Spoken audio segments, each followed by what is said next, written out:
To give a round of applause for His Excellency for arriving. You know, inviting somebody who arrives is very important. So, thank you. Yeah, I actually arrived.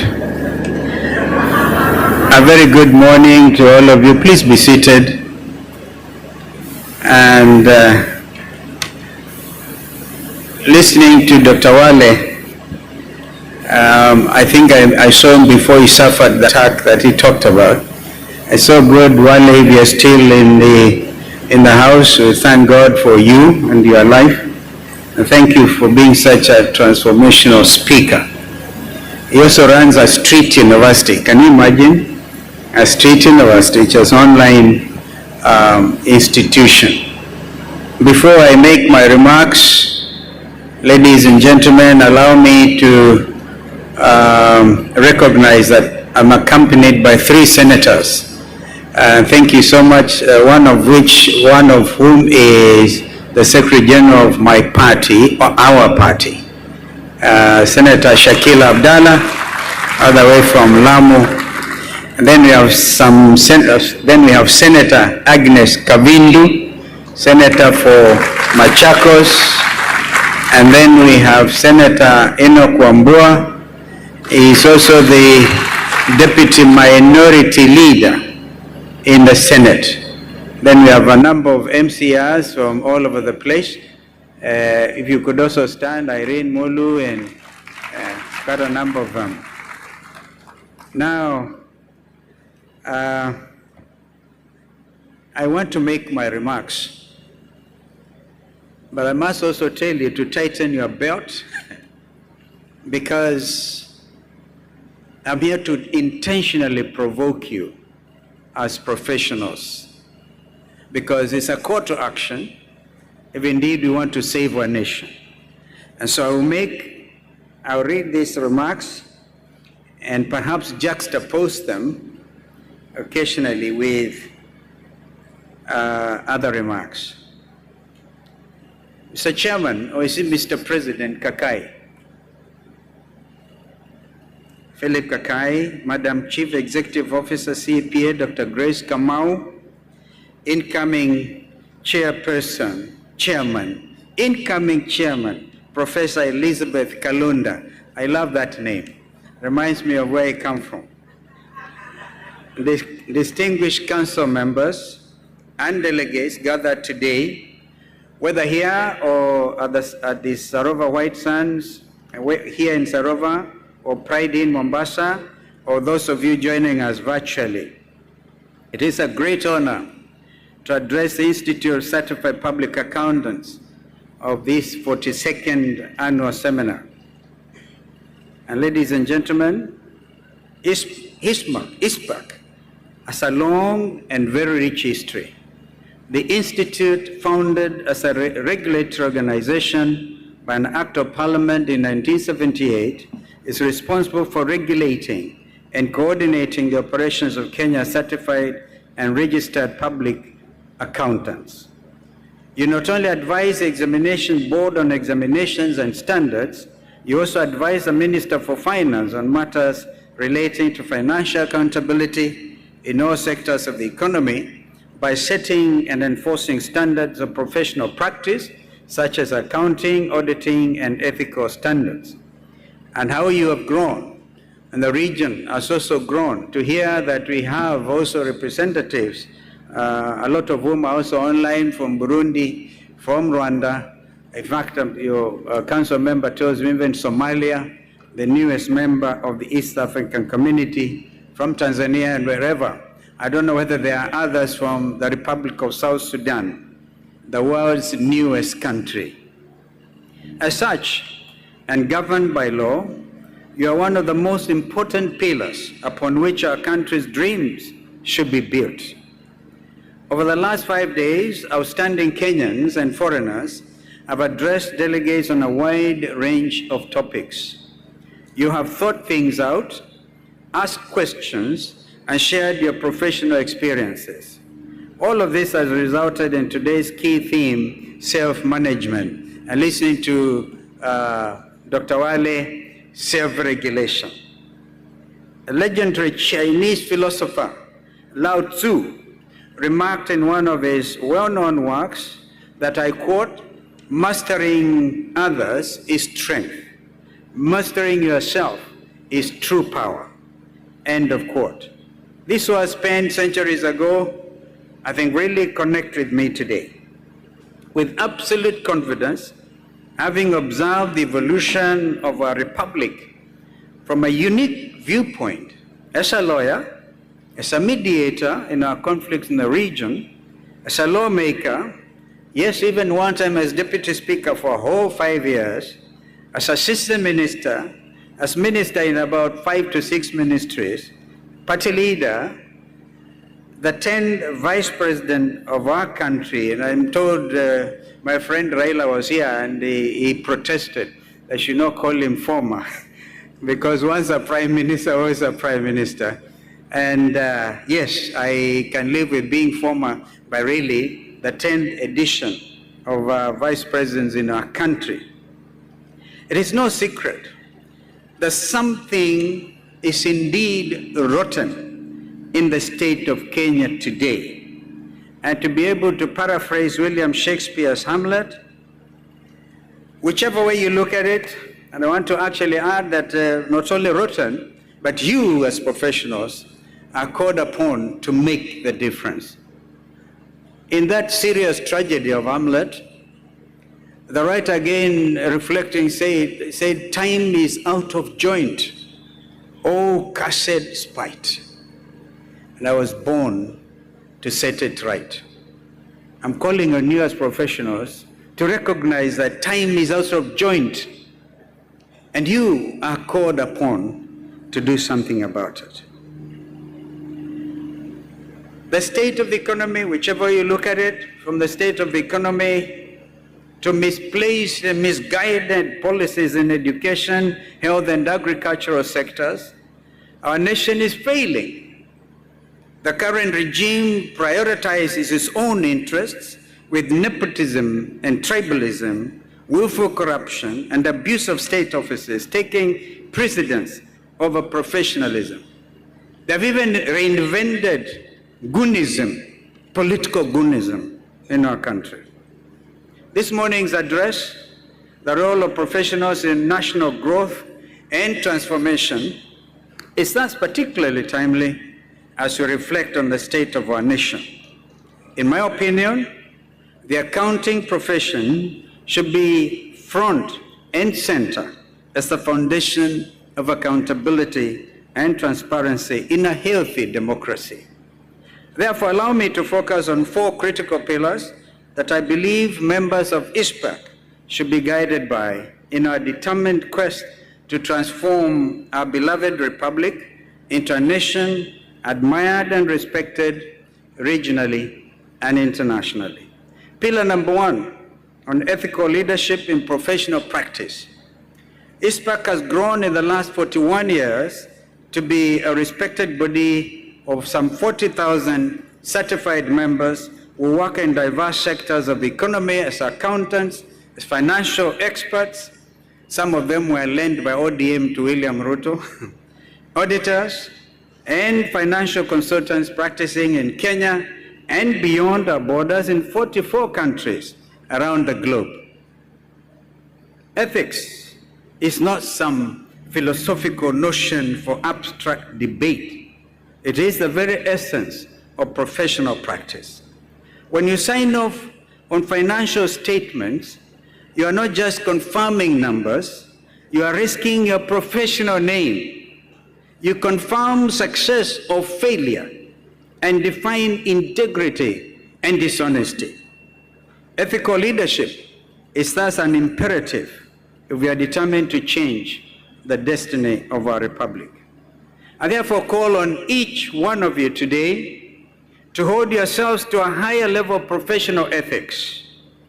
Your role goes beyond merely technically competent. It involves being a moral compass, bending towards ethical justice. When you witness something in error, do not be afraid to speak out. If you are put on the spot and asked to betray your values, Please hold firm. Always remember, your signature is not just a sign, it is a guarantee. Like lawyers say, my word is my bond. Your signature is your guarantee, not to your customers, but to your country. Pillar number 2, ladies and gentlemen, institutional integrity and nation building. I, like many other Kenyans, am concerned that the procurement systems which are meant to ensure fairness and value for money are being misused for personal gain. Kenya's budget processes that should align resources with national priorities have been turned into tools for political favoritism. At the heart of each of these failures is a professional who chose convenience over excellence, compliance over conscience. As a Nobel laureate, very own African leader, Wole Soyinka astutely puts it, and I quote, "The greatest threat to freedom is the absence of criticism." End of quote. It is time your profession regains its critical voice. I encourage you to break free from mere compliance, box checking, and step forward as champions of real institutional change. When systems break down, take the initiative to redesign them. When processes are misused, take action to fix them. Remember, you're not just cogs in the institutional machine, you are the architects and the protectors of it. Ladies and gentlemen, August 27, 2010 will always remain one of the most important days for me, and I believe for our country, and also for you, as well as all Kenyans. As previously stated, I've had the honor of seeing firsthand some of the most significant events leading up to our country's rebirth. When our third president, President Mwai Kibaki, whom I had the honor to serve as his vice president, promulgated the new constitutional Republic of Kenya at Uhuru Park, Nairobi, I also took an oath of office as our country's 10th vice president. I swore to be faithful and bear true allegiance to the Republic of Kenya and to obey, to preserve, protect, and defend our Constitution as by law established, and all other laws of the Republic, and that I would protect and uphold the sovereignty, the integrity, and dignity of the people of Kenya. I therefore have an obligation, if not a duty, to speak out against the current regime's blatant, indeed criminal attempts to state capture independent constitutional offices such as the Auditor General and the Controller of Budget, as well as intimidate the current office bearers, Nancy Gavungu and Margaret Nyakango in particular. There was written in Proverbs 11, I quote 11:3, "When the foundations are being destroyed, what can the righteous do?" This was come to mind. I know we are from various faiths, but I think God is universal. The foundations, according to me, are getting destroyed. The righteous act of these two high professionals, Nancy Gavungu and Dr. Nyakango, in exposing wanton rot perpetuated by the current leadership should be celebrated. Despite threats and outright intimidation, they have stood strong and firm. Their moral conscience stays unwavering. They are, in my opinion, genuine shujas, mashujaa wetu hao. I urge ISPAC leadership to stand with and support these two heroes who are members of your profession, and give your voices to publicly condemn a dictatorship that has lost its moral authority, if ever it had one in the very first place. Pillar number 3, civic awakening and youth engagement. There is a civic awakening that is sweeping through our nation, and indeed actually through the continent, especially among the youth. The events of June 25th last year, what I call J25, marked a turning point in our national consciousness. When young Kenyans took to the streets across Kenya in droves, they were not just protesting against the punitive Finance Bill 2024, armed with a bottle of water, our national flag, and their mobile phones. They were reclaiming their role in shaping the future of their nation. I find myself even thinking about what this means for Kenya's business community. These young adults, some of whom are your own students, or indeed your own children, are calling us to answer a basic question. What shall we bequeath to the next generation as professionals? As professionals, you do hold a special place in society. You have specialized knowledge that comes with both power and responsibility. How you choose to use this knowledge will determine whether you are seen as defenders of the status quo or defenders of change. Young people in Kenya are paying attention. They are wondering how professionals who understand the complexity of public finance can remain silent when public money is being stolen. They are wondering why experts who see unsustainable policies speak out only when a crisis has developed. I'm a firm believer in mentorship. It is important to guide young professionals, not just in the technical aspects of their job, but also in the domain of ethical leadership. Let us create forums for deep discussions between generations in our organizations. A nation that cannot mobilize the talent and idealism of its youth is one that risks falling behind. I encourage you today to step beyond professional comfort levels. Meet with policymakers, not as technical experts, but as defenders of economic justice. Use your analytical talent to bring into sharp focus the true costs of corruption and bad governance. Use your data analytics to provide us with an honest opinion on where existing policies are taking us. As our own Professor Kalista Juma correctly asserted, I quote, "It is not the size of resources that dictates Africa's development, but how efficiently those resources are utilized," end of quote.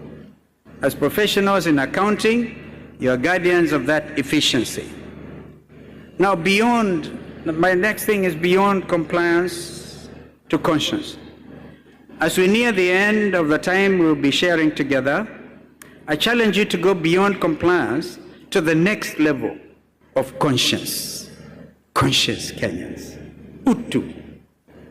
Compliance asks, is it legal? Where conscience asks, is it right? I also challenge you to take on 4 specific commitments. Commitment number 1, commit to being an ethical leader in your circle of influence. Where corruption exists, do not remain silent. Where power is being abused, do not stay quiet. Second commitment, take the pledge to seek change in institutions. Use your knowledge to construct structures and put in defense mechanisms to protect against exploitation. Do not stay as implementers in institutions, be transformers instead. Friends and fellow professionals, I have a question for you.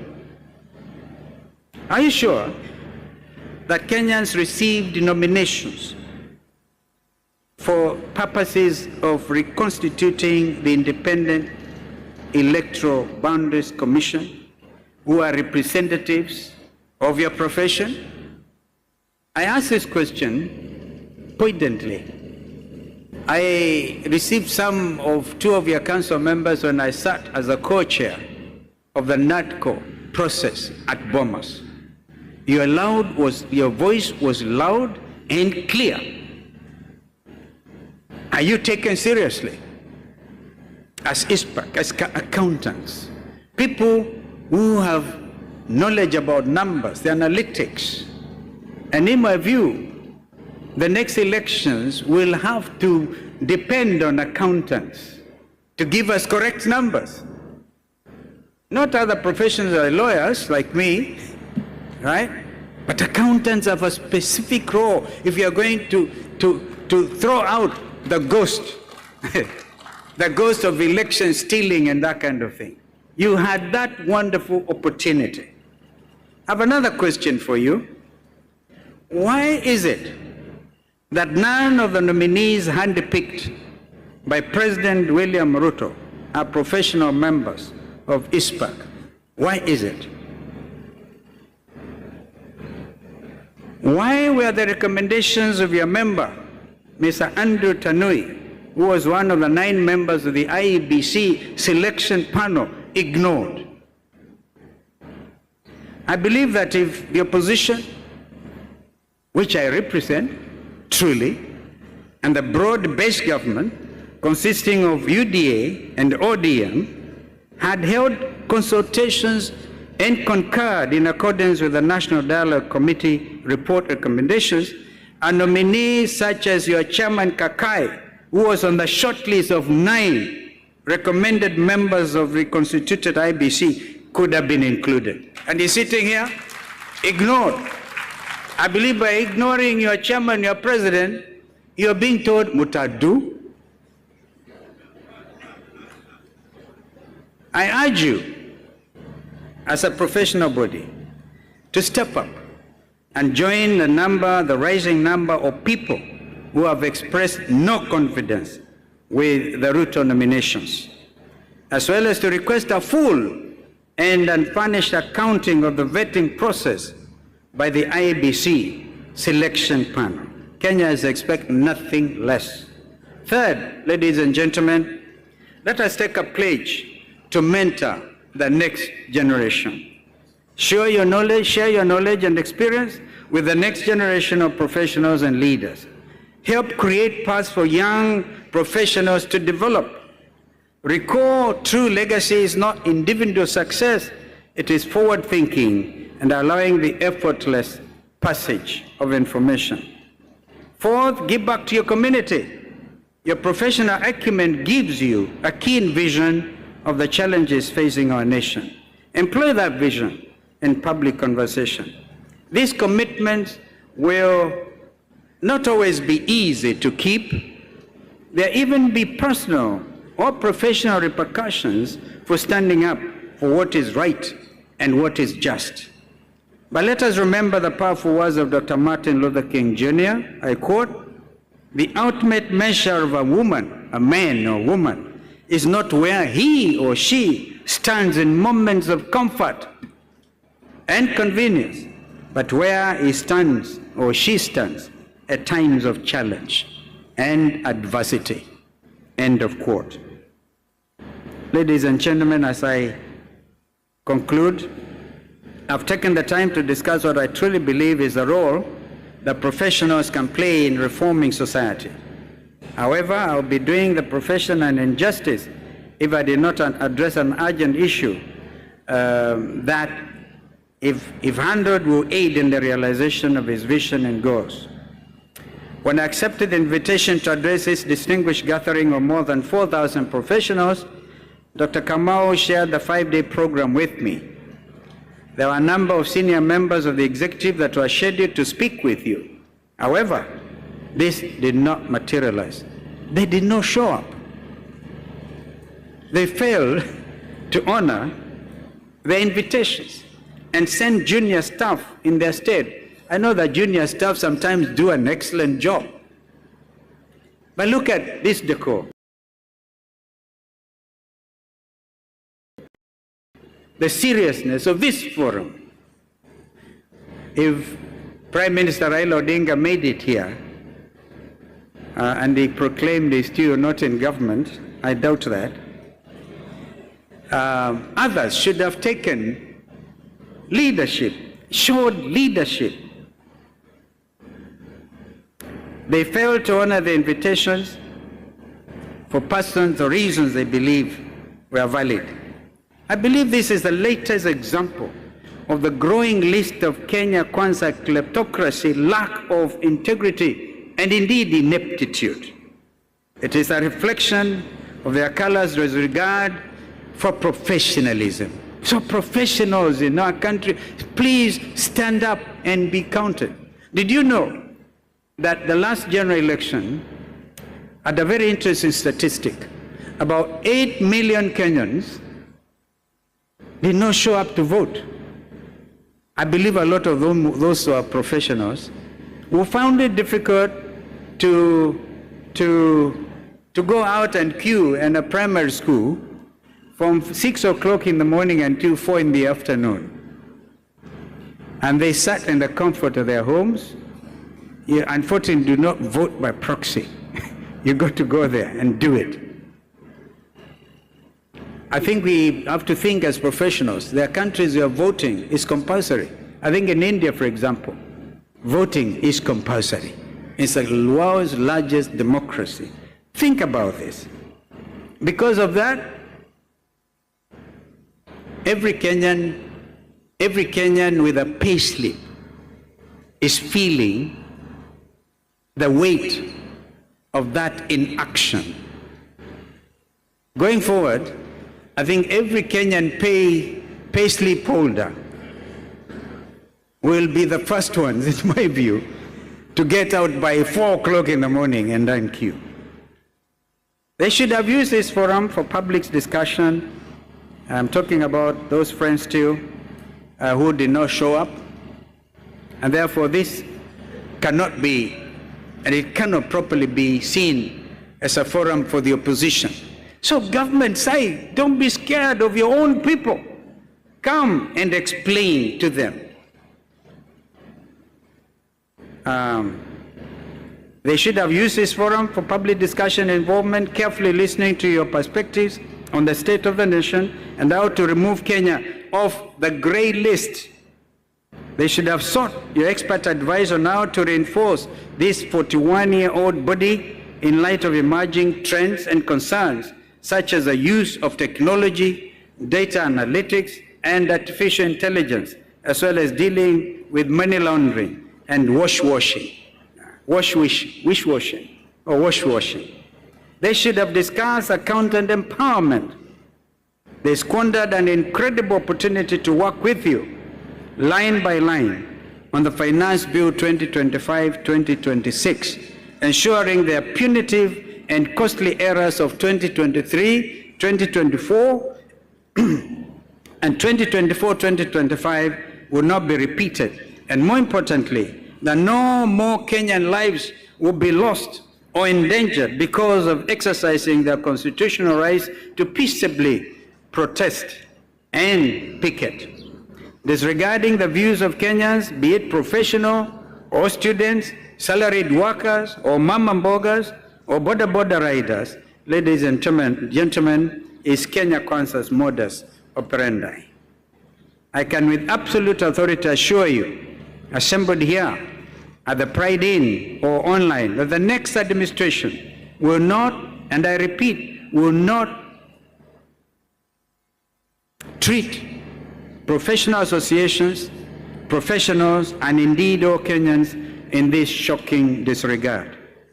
I have no doubt that the next administration will be led by a member of a professional institution, the first in our history, a person of the highest integrity, a Kenyan whose commitment to the rule of law is unwavering and whose resume is a clear roadmap of their dedicated and steadfast service in the public interest. Do you suspect I'm talking about myself? I leave that on to you. As I end my address, I would like you to ask yourself and the man or woman sitting next to you or beside you, whether you have the will to make a difference. When generations look ahead and reflect on this moment of choice in our history, let them remember that when Kenya was at a crossroads, its professionals opted for change over the path of least resistance. Let them understand that accountants are not just number crunchers. They were the guardians of public faith. Let them understand that this generation of professionals did not just construct careers, they helped reshape a failing nation into a transformed, ethically guided economic powerhouse that is internationally respected and admired, as well as benchmarked against and indeed worthy of the new cliche, and I end quote, there is the African continent, and then there is Kenya. Have you heard that lately? Agree, Dr. Wale? You cannot benchmark mediocrity. The world is benchmarking Kenyans. I repeat, there is the African continent, and then there is Kenya. God bless you, and God bless our Republic, Kenya. I thank you.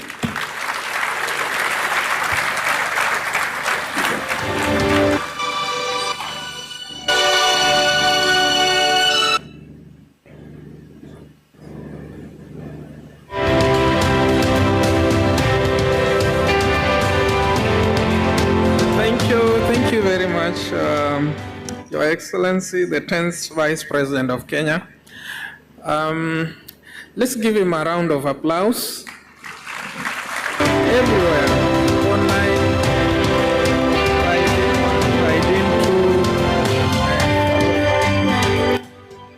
now we have come to a stage where we need to interrogate his speech. And I would want us to get a few questions because of time.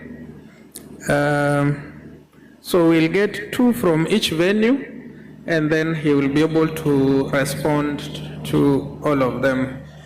You agree that he's a professional and a member of the Law Society of Kenya, but is defending the institute, interestingly. So thank you very much. We can start with Pridin 2. Pridin 2. Pridin 2. Thank you, Chairman. Pridin 2, how many questions will you allow us? At least 2. At least, so we can do 5. Sorry. Thank you. So the first question will be from FCPA Georgina. Do we have any other? Consider balancing. Where are the microphones? Okay, so FCPA Georgina, kindly go ahead. We have 2 questions. Yeah. Okay. Thank you so much, Your Excellency, the former Vice President of Kenya, Honorable Stephen Kalonzo Musyoka. We have seen a lot of companies that have closed shop. Some have shifted their businesses to the neighboring countries. SMEs are closing down, sinking down with debt. And all this has culminated into what is beyond employment and now gone to negative social practices. What would be the realistic ways that professionals can come into the space and be able to restore what has been lost, and specifically to be able to create avenues for job creation, and meaningful job creation, not just job creation, restore investor confidence, and above all, spur economic growth. Thank you. Thank you very much, FCPA Georgina. We have another question from Pridin 2. Go ahead, sir. Thank you very much, Mr. Richard Pasito, CPA. My question to His Excellency Kalonzo Musyoka, the chairman of Wiper Party, on the issue of Finance Bill 2025, because we had 2024, which brought a lot of uproar, and then we had a lot of issues, being abducted, running on the streets. Now we have another one, 2025. Maybe in the opposition, in the Kenya opposition, if you are involved and you are able to interrogate to see that issues which raise a lot of uproar in Kenya in 2024 are not replicated, so that we may not have the same issues as we had last year. So I think it's important we interrogate. If you're able to interrogate yourself especially because you have representation in the both houses, National Assembly and the Senate. If they are able to interrogate the issues being raised in the items in the 2025 finance bill, so that they may not be replicated in the one in 2024. Thank you. Thank you very much, CPA, though you didn't introduce yourself. Richard Pasitau, CPA from Kajiado County. Thank you very much. Chair, those are the questions from Pride in 2. I give it back to you. Thank you very much, CPA Rispa. Pride in 1. CPA Yes, Ozi. Chair, thank you. Pride in 1, we are ready. We have 2 questions. I will start with the lady.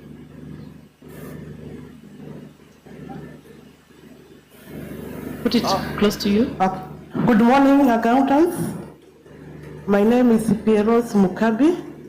I work for T sector. I would like to thank our former Vice President for the key highlights and also call for accountants to step up. I have an appeal or a question. Kenya is number 3rd in the world in tea producing, and it plays a big role in foreign exchange in our country. But at the moment we are experiencing poor auction prices, and most of the factories are at the brink of closing, which will lead to loss of jobs and also poverty. My question to the former Vice President, what are you doing as opposition, especially now that Sudan has banned our sale of tea to their country, and there are a lot of containers in Mombasa? Has opposition made their voices in both houses and also done enough to safeguard the tea sector? Thank you. Thank you. The second question, we have a gentleman. Thank you. My name is CPA Robert. My question to His Excellency is about Vision 2030. His Excellency had the privilege of being in the administration that crafted Vision 2030. We are coming to the end of Vision 2030, where there are some goals that have been attained. There are some key ones, for example, becoming a middle-income country, that have not been attained. So there are lessons learned as to what we did right and what we did not do right. And just to tie to that, we are not really seeing what is beyond Vision 2030. Is there a Vision 2060? And as a candidate anchoring to form government in the next election, you will probably be operating outside Vision 2030.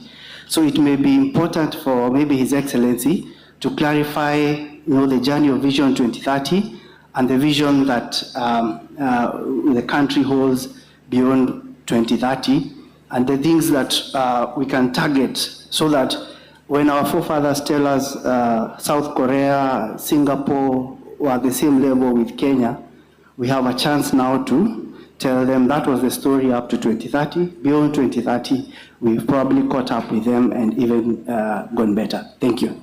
Thank you, CPA Robert. Thank you, CPA Rose. Back to you, Chairman. Thank you.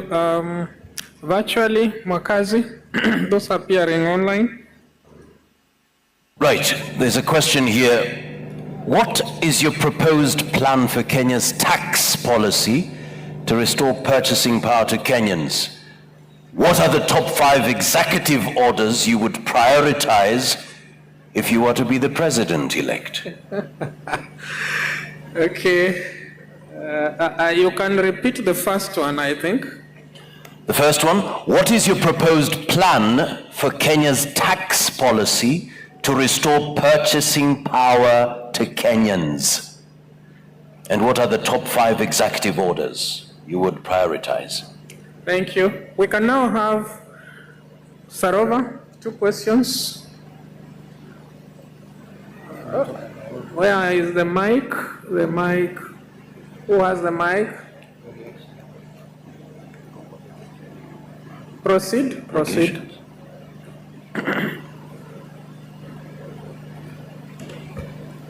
My name is CPA Albert Mutia Mailu, and my question is both to my party leader Honorable Kalonzo Musyoka and my senator, Bwana Wambua, who is here. And what I'm wondering is, I'm not feeling both of you as the opposition, and when things are not working well in Kenya, and when we are talking about 2027, I'm seeing the coalition you are trying to form is with the people who are already tainted. Are we really on the right direction? Thank you. Okay. Another mic is there? My name is Patrick Washira. I have one comment and a question to His Excellency Dr. S.K. Musyoka. One is that for the last 5 or so elections, because every year we have upwards of 60-70% new registrators. But the problem that ails Kenya remain. So what ails Kenya? What as voters do we need to do? Number 2, in your position, esteemed position as alternative leadership of this country, is a call and request that you help us to elevate the level of debate. Currently, we are all engaged in a conversation about NGCDF, about GAF, about Senate Oversight Fund, but nobody is talking about whether there is a prudent utilization of those funds. We are talking about should they go to the devolved government, should they go to the central government, but nobody is talking about making sure wherever the funds are, they need to be utilized properly. Number 3, touching on audit, which is where most of... Limit the questions we have. Okay, thank you, Chairman. Let's have a lady. Those are 2 gentlemen. Yeah. Quickly. Yes.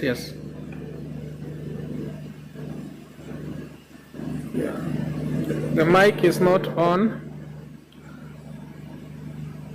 My name is CPA Catherine Juma, and looking at Kenya, we have a government that is very expensive.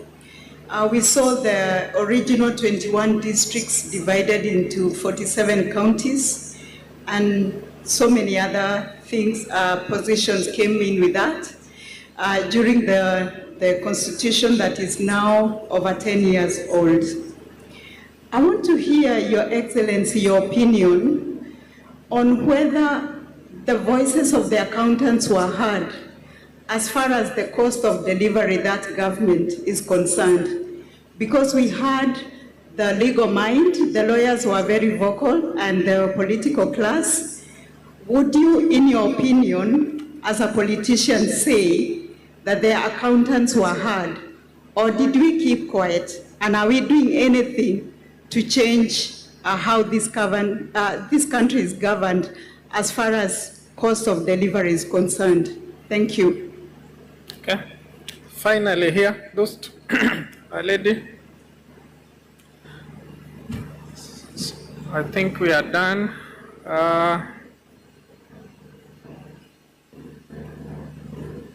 No, there's a lady here because we had 2 gentlemen. And shoot your questions straight. Yeah, good morning, everybody. Thank you, Your Excellency, for your presentation. Mine is to ask you about public debt.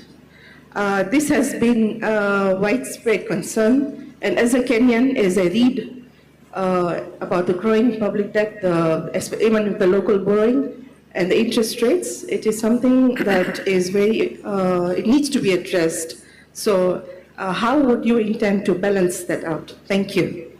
Thank you very much. Your Excellency? Chair. Is another question?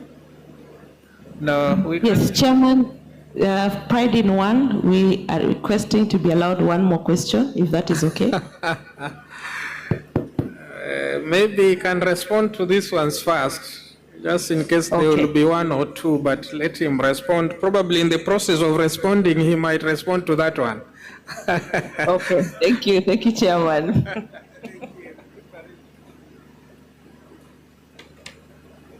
Well, there are quite a number of questions, a handful, very useful questions. I'll start with Georgina. In fact, Georgina along with another council member, appeared before our NADCO team at Bomas. I remember that name very well. I suspect, like the incoming president, she's from my part of the world. But that is not relevant now.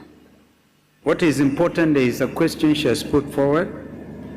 We had then, and that's about, 2 years now, over 6,000 companies, Kenyan companies, were translocating to Tanzania, to Uganda. I'm not quite sure how many were translocating to Rwanda and Burundi, but those two countries specifically, over 6,000 Kenyan companies, because of the high levels of taxation, those companies translocated. That actually effectively meant those jobs went across our borders.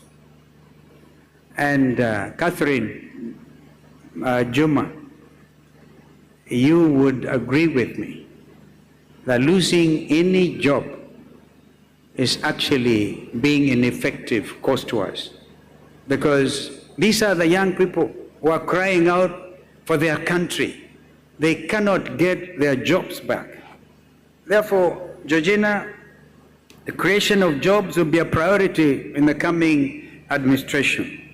And I think I can link that up with the question that the gentleman asked online. I think it was Mwakazi. What are the 5 issues, executive orders you would issue if you are to become the next leader? And I want to tell you, I've already pronounced myself on one very explicitly. And I repeat here before professionals, do away with housing tax. That is number 1. And that will mean that erosion of the payslip is looked after. I'm thinking very strongly, having been once Minister for Education, when we advised President Kibaki then to think of free primary education. And one time, please Kenyans may have forgotten, I actually ran to be president. If I do it, it'll be 2nd time round. And my votes were stolen, were they not? Got close to 1 million votes, and others were stolen. Never mind. That is history. But then I spoke very clearly about a 24-hour economy. This is time to think about. If we are going to create those jobs, Madam Georgina, we have to work like bees. We have no time to waste. Every Kenyan who is unemployed is a big problem to all of us. And then they turn violent, we call them goons, and then become ready for political leaders who have lost focus, and they believe they can buy leadership by employing goons. Look at what happened at the promulgation. I think former Deputy President Gachagua, not former deputy. Deputy President Gachagua just wanted to name his new political party. They could not even allow him. You pay goons to cause harm, possibly death to leaders. Kenyans must stand up and say, no. I, like Mahatma Gandhi, I believe in change which is free of bloodletting. And so we will say no to goonism, because these unemployed Kenyans, you give them 500 shillings and tell them, stone Madam President, they will do it. We have to get our conscience back. But the free education should be taken a notch higher. Whether or not it will be my executive order number 2, will await the input of the professionals, Catherine Juma. But we can do free primary education, free secondary education in our public schools, and even free university education. If we stop the stealing, there will be free university education, because every Kenyan is entitled to the highest quality of life. Vision 2030, some friend talked about Vision 2030. And I've seen in your printed programs, talk about medium-term planning, the 4th edition, to try to achieve the objectives we had set ourselves, given ourselves about Vision 2030. What are you hearing? Do you hear the Ruto administration 1 minute talking about Vision 2030? No. What you hear them talk about is bottom up. Goodness. Kenyans, I think we need to go for mental checkup. All of us. Bottom up economics. One time William Ruto thought was a student of Mwai Kibaki, was a foremost economist. Remember, as leaders, President Mwai Kibaki, when he was Minister for Finance, actually appeared in the Time magazine. That time is the most promising, one of the most promising African and world leaders. He lived to be that. You don't hear anybody talk about Vision 2030.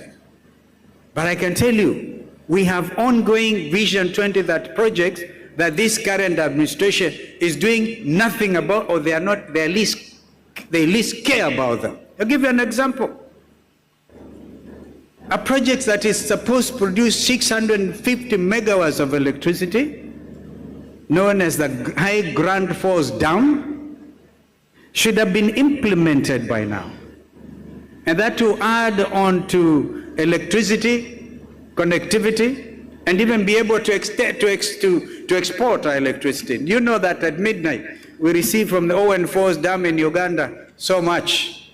And yet this Vision 2030, which are also supposed to do entire irrigation of Tana River County all the way to Garissa counties. Nobody talks about that.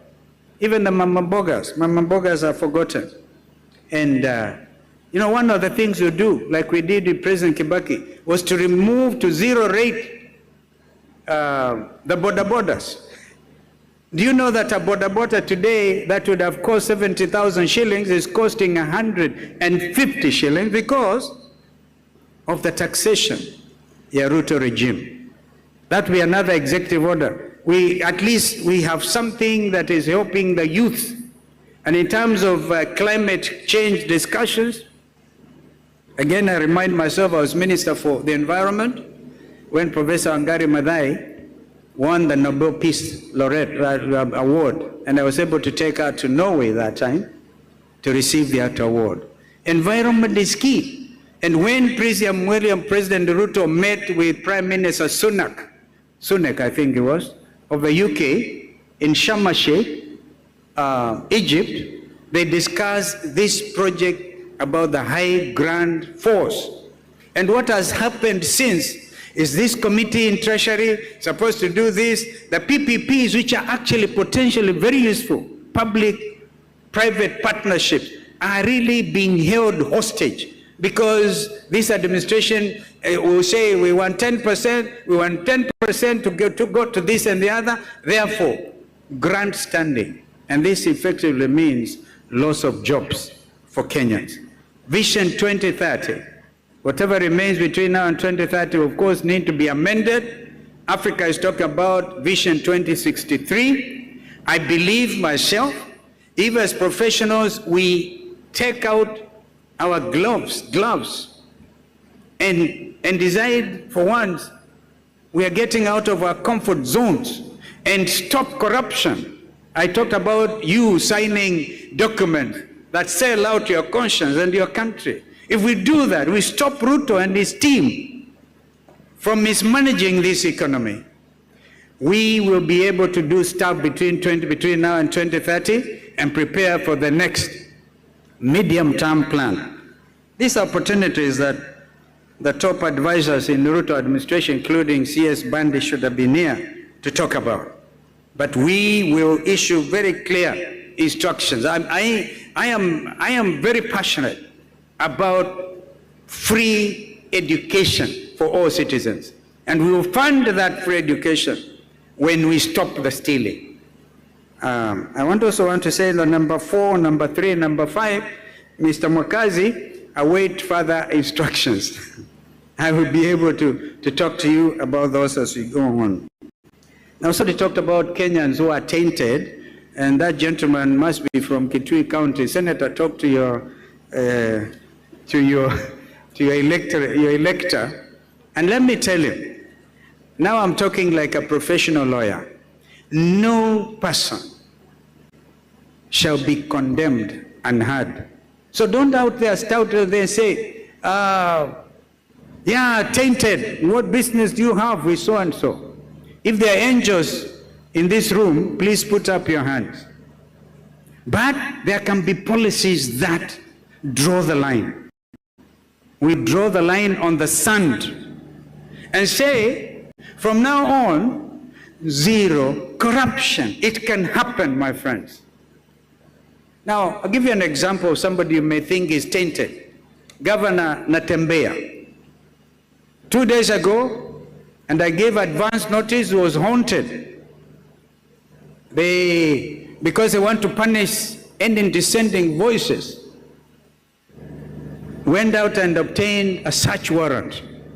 And with that search warrant, they carried, I'm told, this is to be verified, about 61 million shillings all the way to Trans Nzoia, to Governor Natembeya's house, to plant evidence. 61 million. Waseme amepatikana na hundi. Hundi ya 61 million shillings. Huyu mjamaa ni mwizi. What happened? The youths in Trans Nzoia, the Gen Zs in Trans Nzoia, decided, no, we will not allow this. So what did they do? They instead vandalized the Subarus, those famous Subarus. They were flat tired. And to their amazement, they found the loot. There's a village called Matisi in Trans Nzoia. Go check Senator Ambua. That night was party time, enjoying the 61 million evidence to be planted on Governor Natembeya. What a shame. What a shame. Well, former Minister for Agriculture, Mr. Linturi, you may say he's tainted, but he gave us assurance that he's not going to be condemned and hard. Atabeba mizigo ya watu wengine. Is going to talk to Kenyans about the fake fertilizer. Remember? Fake fertilizer. Who was responsible? Who did what? Thank you so much, brother Dr. Wale. It's good to see you. You are a survivor of heart attack. Well, let's give him a big applause. And thank you for standing strong for your faith. So again, Senator Linturi and former Governor, Minister for Agriculture, Kenyans are waiting to know the truth. Although biblically the truth is Jesus Christ. And Kenyan the leaders keep on saying, you shall know the truth, and the truth shall set you free. Kenyans want to know the truth about Mbolea feki. And then you see, kumbe the big boys, the bigger boys, were the ones involved. So don't judge people on the face value. Listen to their story. And even the Dao, the ignorant, I like the words of the Desiderata, the Dao and the ignorant, they too have their story. But every person must be subject to the same treatment under the law. So I talked about Vision 2030, and Rose Mukavi, amazing, amazing. Tea production, you know we have the tea auction here in Mombasa. Did you know that a Kenyan called Joe Kamau and his younger brother decided to be very active in the tea auction here in Mombasa? And they had created an extra 300 jobs for young Kenyans here in Mombasa. What happened to Joe Kamau over Christmas? In 2024 or 2023, he was arrested, was taken around before DCI, and they could not profile any charges. They actually wanted to say money laundering, now professionals, money laundering. They found nothing. This young man was doing value addition to Kenyan tea. Do you know now, as a result of compromising stand by Kenya Tea Development Authority, KTDA, our friends from Rwanda, congratulations. The tea from Rwanda has overtaken the tea from Kenya in terms of quality, because they also bring their tea from Rwanda, Uganda, here in Mombasa for the auction. Those 300 jobs were lost. Joe Kamau translocated to Dubai, given all the welcome. This is a Kenyan, example of a Kenyan entrepreneur who wants to make a difference, to create those jobs, and they get frustrated. Therefore, Rose, we will do quite a bit to just, again, get rid of corruption from KTDA and wherever. Well, you asked me a question that's very, very critical at this time. I know General Buhran, the leader in Sudan. You know, after South Sudan became independent, they kept the names Republic of South Sudan, headquartered, capital Juba, and Khartoum, the headquarters of Khartoum, now translocated because of the hostilities between RSF and the army. I think they moved to Port Sudan, and even there they are getting attacked under drones. And you heard General Buran say, because of William Ruto's support to RSF, these are the original Janjaweeds from Darfur. People wanted for crimes against humanity, killing the black community. But they come here, we give them red carpet treatment. And instead of now working to bring the factions together, we have taken sides. Professionals, did you know that gold from Darfur is flown into JKI and then flown on to Dubai, treated under the rules of origin as Kenyan gold? And that probably is funding the war effort in the Sudan. So if I got opportunity, I'll look for General Buran and tell him, please don't punish the Kenyan farmers, because I think the biggest exporter consumer of our tea is Iran, then Pakistan, and of course Sudan. Wanakula ile kawa tungu, tea, black tea. And people are sitting here supervising corruption. How will this economy ever grow? So I still maintain that it is possible to get rid of corruption, and this economy will grow like where Kibaki and I left it. We are later joined by Prime Minister Raila Odinga. And Kenyans will remember, that is the time when our GDP growth actually hit 7%. Now I want to conclude. I hope I've tried to respond. I would want to get professional advice from you. I've always dreamed of Dubai in Kenya, not necessarily Dubai. And Mombasa can be a free port. That's how we'll now incrementally, we will grow this economy exponentially. This economy will take off. But because of corruption, I'll give you another example. President Paul Kagame decided to give 49% shares to Qatar Airways. Qatar Airways had come wanting to do the same with Kenya Airways, but you show our 10%, our 20%. So Qatar migrated to Kigali. Kigali is about to launch one of the best international airports in the African continent. JKIA supposed to be leased to Andani. Corruption, Shah, Shi, Andani. We must talk openly as Kenyans. So this is where we are, the state of a nation with regard to corruption. Imagine if Qatar Airways had bought the 49 shares in Kenya Airways. If I was William Ruto, I'd give him free advice, because I think Kenya is in good standing with the Emirates. Perhaps try and convince the Emirates to do what Qatar has done in Rwanda. Perhaps our international airport will regain its name. Do you know that any Kenyan arriving from anywhere in the world, and there are many in the diaspora, wakiingia pale JKI, mizigo inawakwa XXXX, that means unalipa huyu customs pesa nyingi zaidi. Wengine wamenulia tu relatives leso moja or something. You have to pay ushuru even on that. This is an ushuru land. You pay through your nose. I think Kenyans are now the wiser. So I think I've tried to address that, Catherine, and public debt, of course, Madam. You didn't give us your name, but this public debt. Remember when William Ruto came to power, he said there was going no external borrowing, nothing.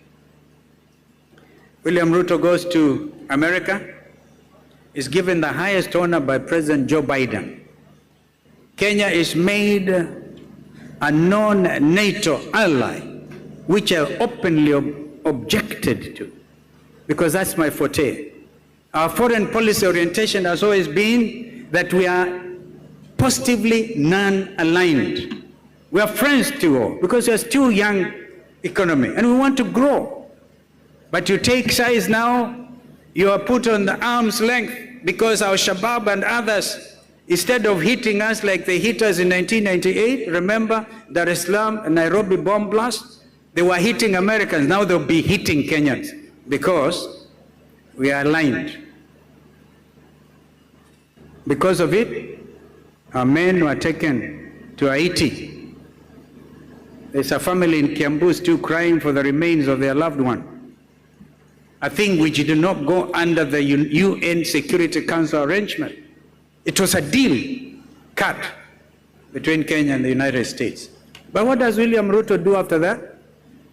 Agenda item number 5, when a ranking Chinese delegation came to Kenya, and William Ruto said, please China, help Kenya become a member of BRICS.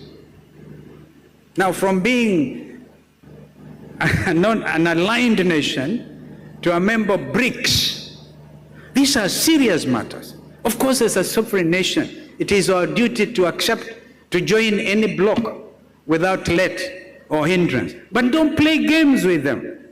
Be honest. The People's Republic of China has helped this economy significantly. And no country, including the United States, can do without China. This is why Donald Trump himself has had to discuss this tariff regime with the People's Republic. Nobody can, but be consistent. Go for non-active, non-alignment. I pity my brother, Wycliffe Musalia, fumbling and not knowing exactly what to do. So the public debt is still an issue. It is growing. I think it's now in trillions. If you use money to develop your economy, develop your infrastructure, do the right thing, minus corruption, nobody will really worry so much about public debt. But if we take over, President Xi Jinping, the leader of the People's Republic, I'm sure, will look favorably at those commitments that can help reduce our level of public debt. So I think I've tried to cover those things, and if there's one that is probably not dealt with, I think Finance Bill 2025, our friend from Kajiado, you know, that's why CS Badi should have come here and try to explain and get concurrence from this very authoritative forum. As I said in my statement, line by line approach with regard to the 2025 finance bill. But Kenyans are watching. Those things that were objected to by Gen Z's, a majority of Kenyans, are still being sneaked in. So if there's another clarion call, hashtag reject the bill, Kenyans have every reason to reject it. But before they do, please let them listen to you. I've tried to address all those issues, I think. It's Catherine Juma again on expensive government and cost of delivery, and whether the voice of the accountants was listened to. You see, if you don't stand up, Catherine, and get listened to, you can demand to be listened to. I gave you an example. Your own professional goes in to sit as a member of that selection panel for the IEBC reconstitution panel. He fights, I don't know how well he fought or he got compromised, I don't know. But the name of your own chairman, who should be schooled in numbers better than the lawyers, right, gets ignored. And you are sitting here very comfortably. I think that accountants, if you allow me, I can teach you to demonstrate. I was almost killed in 2023 with Raila and Eugene Wamala, my colleague, almost got killed in Mathare. Because then we are demonstrating against the high cost of living. If you sit out there, don't think you look less of a professional by using your rights under Article 37. In fact, you'll be reinforcing. You know, this is the time, my friends, to do something for your country. Do something for your country. I saw somebody saying, I don't know whether William Ruto said, he set off for my friend Raila Odinga because Kalonzo alikuwa kichwa ngumu. Nitakuwa kichwa ngumu mpaka waende nyumbani. I thank you.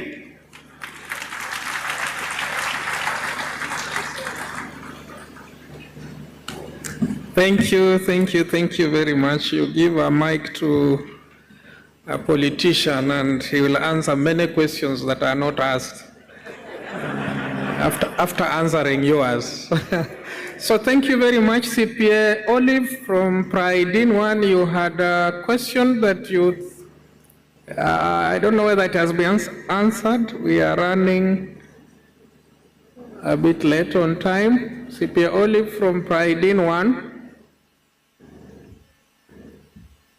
Chairman, we have one more from Pride in Two.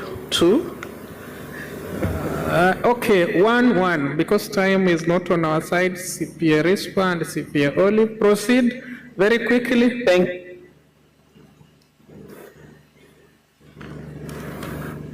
Pride in One, yes, our question is ready. Proceed, CPA Olive. Dr. Wawero will ask the question.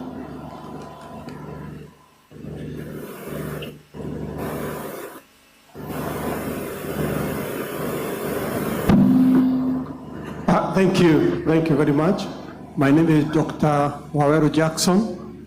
I'll go straight to my question.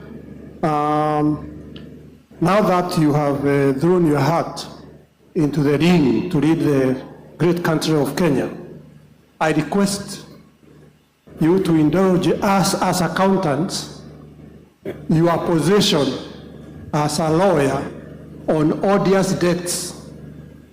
Given that our country debt is running at about 12 trillion, what will be your policy position on odious debt? Thank you. CPA Rispa, Pride in Two. Pride in Two, we have a question from Council Member CPA Wycliffe. Go ahead. Thank you. My name, as you've said, is CPA Wycliffe Bichanga, Council Member. Your Excellency, this is about county governments. I think for the longest time, there's been a discussion about the economic viability of our counties. Will be good to hear what are your thoughts on this.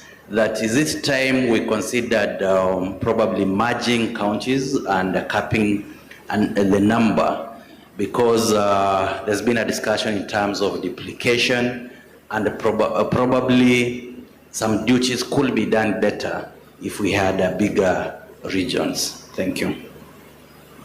Okay, thank you. Thank you, Chair. Back to you. Thank you. Your Excellency, you can take those two. Well, I thank you, Dr. Wawero Jackson. 12 trillion in form of debt, trillion shillings, I believe. And I think that I tried, though not with a sense of in-depth approach to deal with it, but these, some of them, what you're calling odious debts, the other debts, you know, what I think even under Jubilee administration, what they tried to do that time was to borrow commercially, commercial debts. My expertise is in negotiations. And in business, you don't get what you deserve, you get what you negotiate.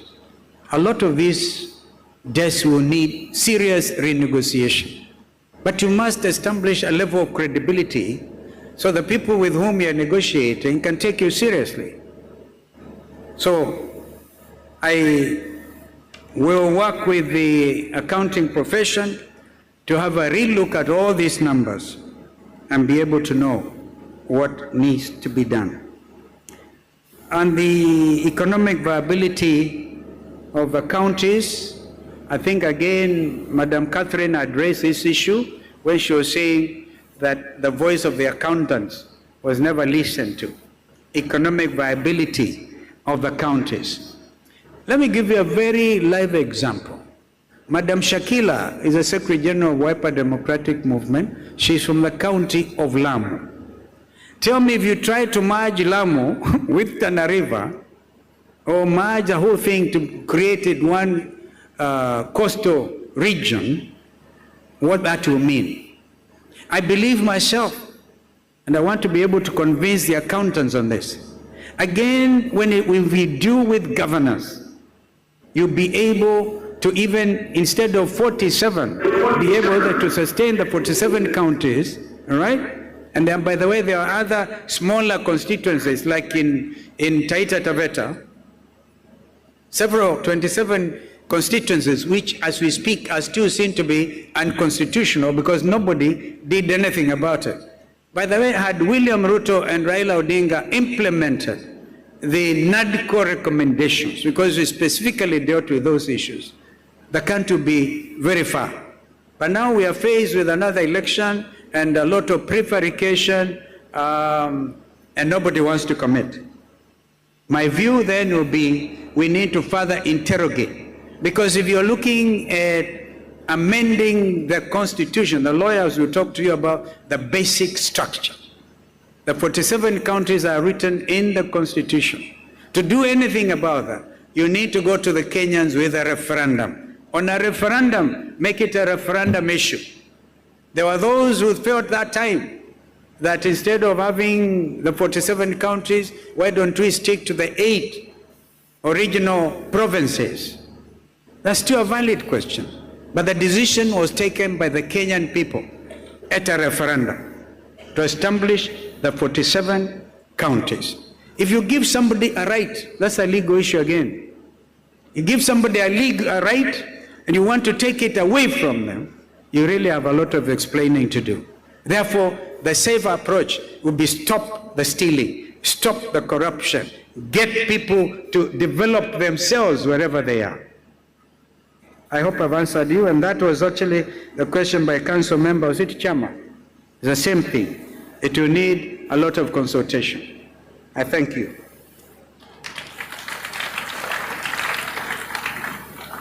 So thank you very much. Let's give a round of applause to our 10th Vice President. CEO with your team. Let's do what we do. And then I'll request council members who are here to come on stage. May I recognize my predecessors who are here also, FCPA Mwatu, Julius, the 22nd chairman of ISPAC.